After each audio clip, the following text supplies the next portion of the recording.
আমরা এখন আছি সন্দ্বীপে, দেখতে পাচ্ছেন। এটা হচ্ছে পুরাতন গুপ্তছড়া যে ব্রিজটি আছে, দুইটি ব্রিজ মূলত। ওই পাশেরটি হচ্ছে সবার আগে করা হয়েছিল, পরবর্তীতে এটি করা হয়, বাট তারপরেও ভাটা পড়ে গেলে মানুষের কষ্টের শেষ নেই।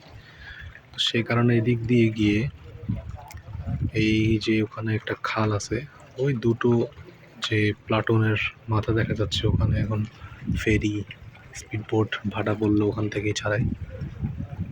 আমরা এখন শিপে করে চট্টগ্রামের উদ্দেশ্যে যাত্রা করছি সন্দ্বীপ থেকে। এটা হচ্ছে শিপ বিআইডব্লিউটিসির শিপের সামনে আছি এখন, আর সামনেই কিন্তু চট্টগ্রামের পাহাড়গুলো দেখা যাচ্ছে একদম স্পষ্ট।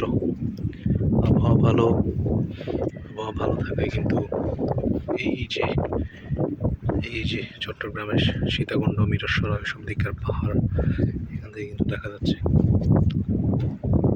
কিছুক্ষণ পর স্টিমার ছেড়ে দিবে, আমরা অপেক্ষার প্রহর করছি।